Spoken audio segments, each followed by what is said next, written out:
The success of the Basics of Gracie Jiu-Jitsu instructional series, along with the free bonus tape, How to Handle Stand-Up Aggression, inspired hundreds of students to write me requesting this series on street self-defense. In these tapes, I'll show you how to handle real-life threatening attacks using our proven jiu-jitsu techniques and prepare you for the violent streets of the 90s.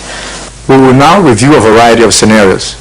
Some where you are the attacker, others where you're being attacked. When performed correctly, these secrets could drastically change the outcome of a fight.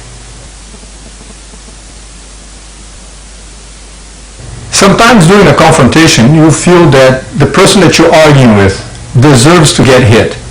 Either he said too much or he's been pushing you around, and you said to yourself, well, this is it. This guy needs to get hit. You already said that to your mind. You already made up your mind that you want to hit that individual. Often enough, you feel like punching is the best thing to do. But unless you have the right technique and you know exactly how to move your body and throw the right weight into that punch, there's a serious chance that you're going to get yourself hurt. Because if you don't know how to punch correctly, remember that the bone structure on somebody's face is much harder than the bones on your hand. So if you don't hit him correctly with the right balance and everything, you could hurt your hand seriously. To avoid that, I would recommend that instead of hitting a person with a punch, you should use a open hand slap. This is how it works. You want to make sure that your arms are loose, hanging next to your body. The more relaxed, the better. Because as you let your arms relax and hang next to your body, you're going to be able to develop more momentum in the hit. Also, you might want to consider, how would you normally hit somebody today without looking at this explanation? You probably thought about hitting a person like this, and a variety of different kinds of strikes or whatever. This is what I would recommend you to do. Leave your arms hanging loose next to your body, and from this position here, the hand will sweep across like that. The hand should be very relaxed. If you do it right, you should feel the tingling of the blood towards your hand. The arm is relaxed. You're facing off with the individual here in front of you, and the hand will fly across this way. For practice purpose, you should draw an imaginary line at this height and let your hand just cruise across this way. Your hand will be loose, relaxed. That's the move you want. If you were to do this and gradually increase the speed of the movement, the hand is right there where you want to be. So that's one good way for you to practice, so that you don't want to keep your arms stiff and try to hit the person on the face. That's not the idea. You want to be very relaxed. The more relaxed, the more momentum you acquire on this move. So let your arms kind of swing free for practice purpose until you understand exactly how the arms want to move. That's what you're looking for. So if you have to hit somebody, the hand is from this position and do it.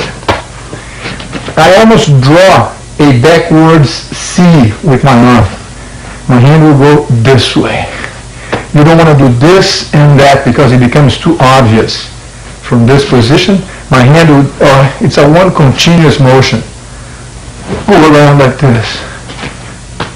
Either side. So the arm is really loose. It draws backwards and then come across. Be sure that you don't keep your arm stiff so that your hand ends next to the shoulder. That's not what you want. Let your whole body swing free as if you want to reach away, all the way. So not only gives you more reach, but the arm being relaxed. From here, either side, like that. Once you understand the mechanics of the hit, let me just make a touch-up regarding where do you aim the slap. Boys, please.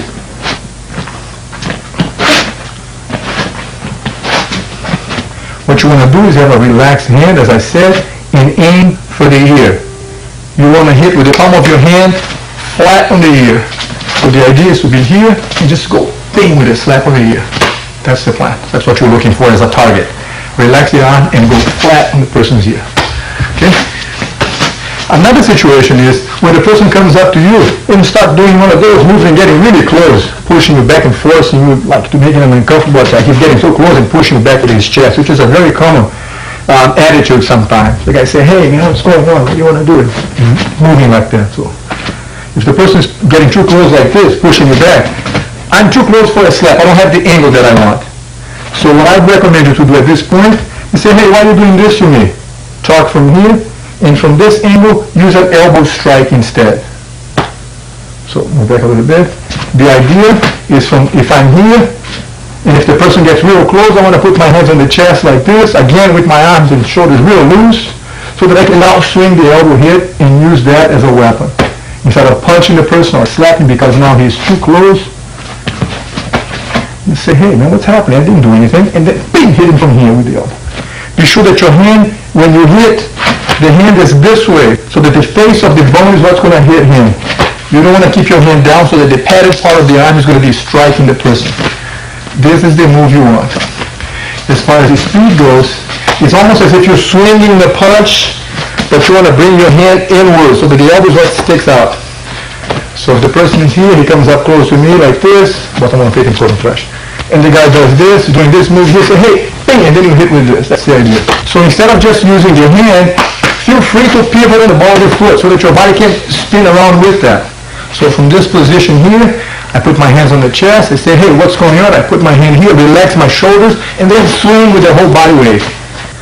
Relax, say, hey, why me? And then from here, the idea is to turn your whole body so that you can use the elbow strike with the weight of the body behind it. If the attacker is far away from you, and you don't have a chance for a slap or an elbow hit because he's too far away, it's time for you to consider using a leg as a weapon.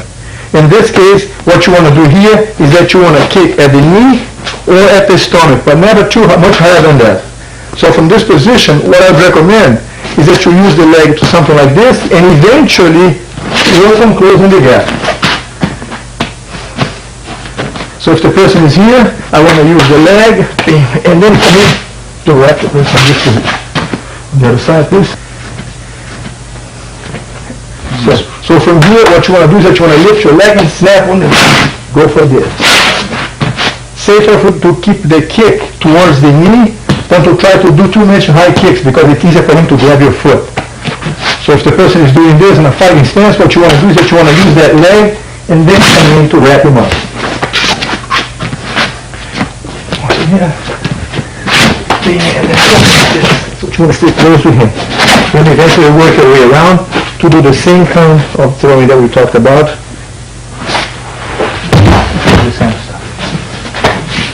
Many people don't give the act of standing up the importance that they should. Often enough, when you try to get up, you might try to get up this way, which is not a very good and balanced way to do it because you find yourself vulnerable to be pushed back. Or if you try to get up like this, the person could just nail you with a knee hit as you're getting up. So what I would recommend is if you have to get up, either in a situation like this, it could be dangerous to you if the attacker is getting ready to jump on you at any moment, is to rest your hand on the ground in a very casual way like this. Bring the knee and the foot as well as your hip slightly off the ground so that you can swivel your body, your leg underneath your body. That's what you want. And then stand up. So if I'm sitting down and I want to get up without giving the attacker a chance to throw me off balance, never do this move because you're very vulnerable to be pushed back. Rest in one hand, and from here bring your leg back. Not only I'm protecting myself, but also if he pushes me back, I have a very good and solid base here to prevent from falling down.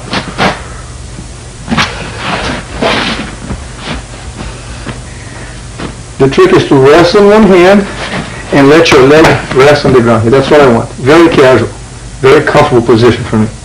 From this position, you should be able to lift your body off the ground. If your weight is resting on this arm, this leg should not be too far away. Otherwise, you will feel awkward and the leg is not going to have the flexibility that you need. Keep this leg slightly closer to your body and this hand on the ground. I'm looking at the attacker in front of me here. Say, hey, what's happening, man? From here, I'm going to bring my knee under and plant myself in base. If he jumps on me, I'm ready for him. If he doesn't, I can now take care of business anywhere I want. Be sure that you don't keep your head up because that's going to make it difficult for your leg and your hip to swing under your body. Put your head down and lift your head up at the same. It's like a swivel motion. Oh, that's what I want. To return to the position, it's the same thing. Plant your hand on the ground and just let your leg fold under. It's a very easy position, especially if you can find yourself in this balance from here.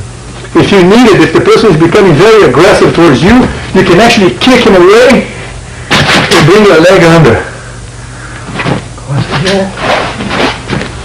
Kick and do the happy days if you had to.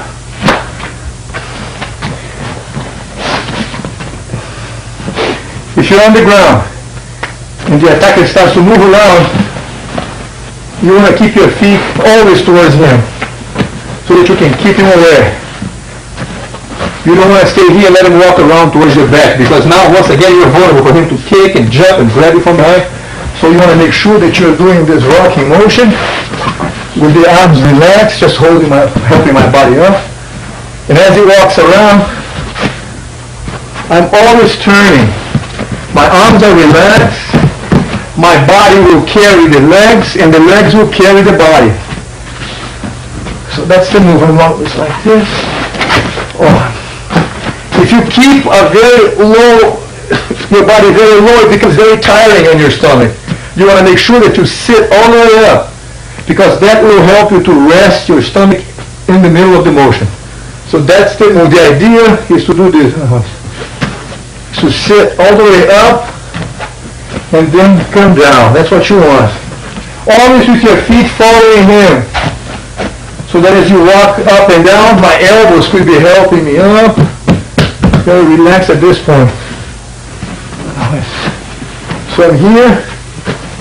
The moment that I feel the time is right for me to get up, I want to kick that man away and stand up.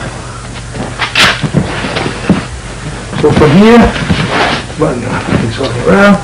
If he ever gets too close to me, I can always use the leg kicking towards his chin. That's what I want to do. If he moves away, I now have the distance that I need to stand up and down in the right base again. My friends, I'm confident that these techniques will help you in a street fight.